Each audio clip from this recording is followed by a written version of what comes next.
Buenas tardes, mi nombre es Andrea Betarruel, soy fonoaudióloga del Servicio de Cirugía Plástica del Hospital Pediátrico Dr. Humberto Notti de Mendoza.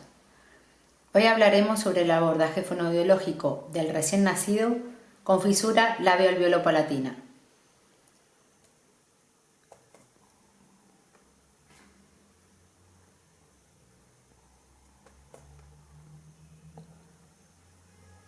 Las malformaciones craneofaciales son defectos estructurales que se producen en la cara durante los 3 primeros meses de embarazo. Son las más frecuentes y se producen uno cada 700 nacidos vivos.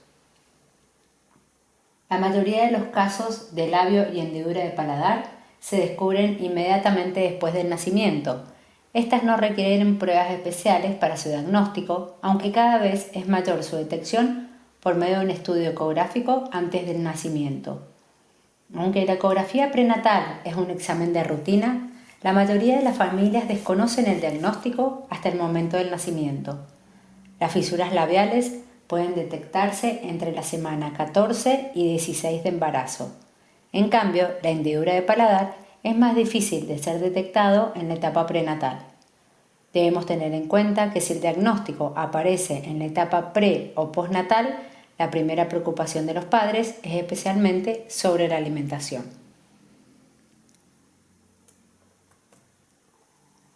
En cuanto a la etapa embriológica, lo más importante de entender para la fusión de labio-paladar son los procesos frontonasales, que dan origen a la parte central del labio, y los procesos maxilares laterales y posterior que forman el paladar. Los procesos frontonasales descienden y dan origen a la parte central del labio, y los procesos maxilares, que van por los lados, forman las alas de la nariz y la parte lateral de los labios. Lo que separa el proceso frontonasal del proceso maxilar es el foramen incisivo. Según en qué semana se produce esta alteración, va a ser el tipo de fisura.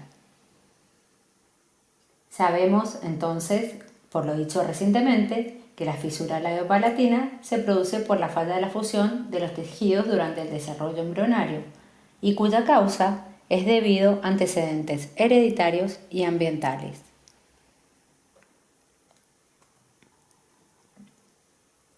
La biomecánica de la succión.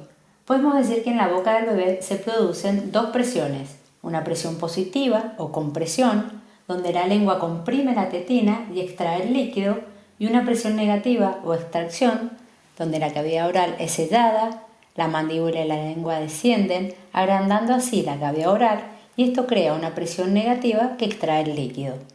Durante la succión con mamadera, los patrones de succión y compresión son fundamentales, mientras que la alimentación por pecho, el patrón fundamental es la succión. La compresión es importante para mantener el pezón dentro de la boca.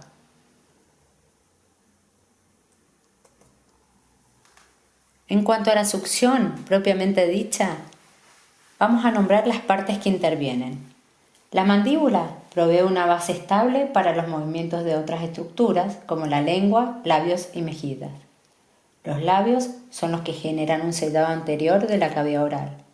Las mejillas son las que dan estabilidad y sus músculos participan en la formación del bolo. El paladar duro, en forma conjunta con la lengua, son los que generan la compresión.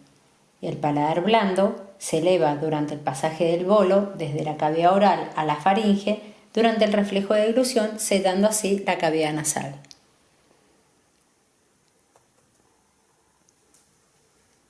Las hendiduras del paladar impiden una separación adecuada de las cavidades nasales y bucales durante la alimentación. Por ello, los pacientes con paladar hendido tienen una succión menos eficiente que los pacientes que no presentan hendiduras. La coordinación precisa y dinámica entre la succión, deglución y respiración, en conjunto con las características del lactante y su medio ambiente, hacen que la alimentación sea una tarea multifactorial. Para lo dicho anteriormente, ahora debemos preguntarnos, ¿qué pasa con la alimentación del recién nacido con fisura palatina?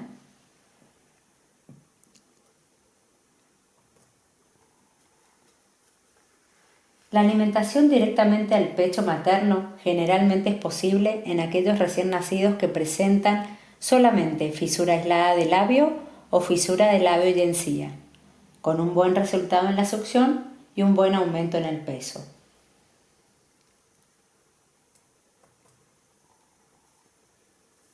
En cuanto a la fisura de paladar blando, incompleta y submucosa, estas fisuras no presentan dificultad en la succión, realizan una elevación posterior lingual, generando una presión negativa intraoral. Estos casos se deberán evaluar, observar y actuar. Es decir, si observamos un gran esfuerzo durante la alimentación con una disminución en el tiempo de ingesta y con un aumento de su mecánica respiratoria, debemos plantear otros medios de alimentación, ya sea exclusiva o complementaria. Lo recomendable es que durante las primeras 24 a 48 horas, en todo recién nacido con fisura, se estimule la técnica de la lactancia materna directa. Hay un porcentaje en las fisuras de menor tamaño que logran alimentarse con éxito.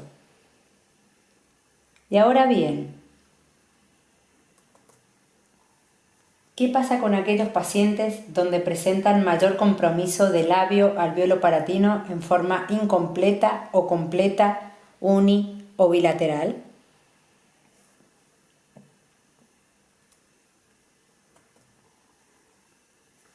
Los bebés con hendiduras extensas, con compromiso de paladar duro y blando, presentan dificultad en la extracción de la leche materna directa e indirectamente del pecho, es decir, que es la mayor dificultad que presentan, ya que el paladar abierto proporciona poca superficie sólida para la compresión y extracción del pezón o tetina.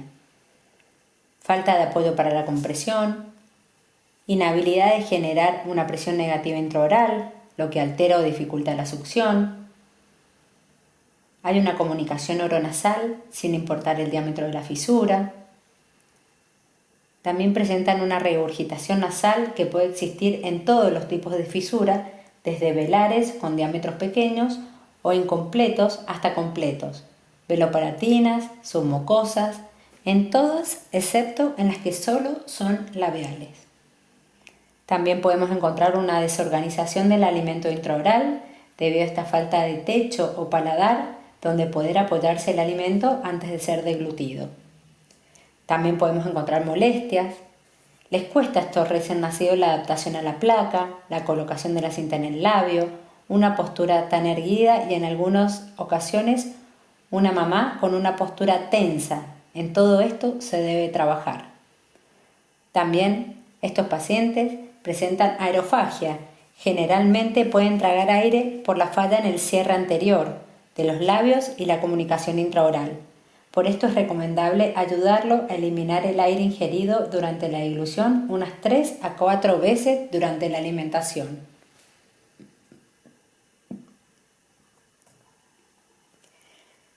El impacto de la fisura en la alimentación, es decir, estos recién nacidos con FLAC, presentan un mal incremento ponderal, mayor tiempo de la ingesta, saciedad temprana y agotamiento. Pero ¿qué podemos hacer nosotros para lograr una buena alimentación en el recién nacido con fisura?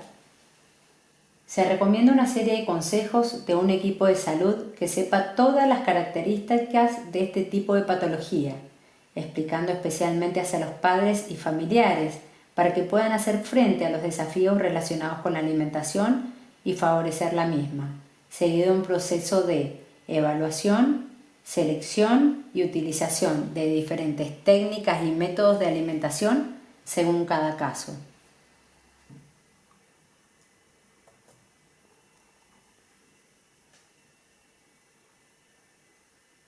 Para una alimentación propiamente dicha, la dificultad que se debe enfrentar en estos pacientes no es la ingesta de la leche materna, sino una serie de consejos para una lactancia exitosa. Y para esto es necesario recomendar una placa palatina, chupetes especiales, biberones especiales y una técnica adecuada.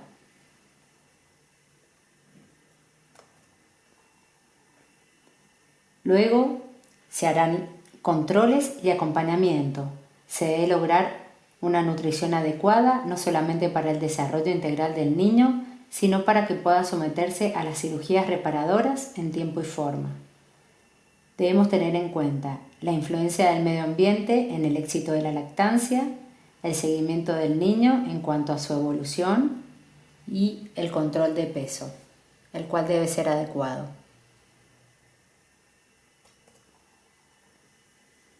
En cuanto a la sonda nasogástrica, no debería utilizarse para la alimentación en estos niños, ya que presenta algunas desventajas, como no favorecer el vínculo materno, ser traumática, dañar la mucosa, generar secreciones, lo cual dificulta la alimentación oral y expone a infecciones.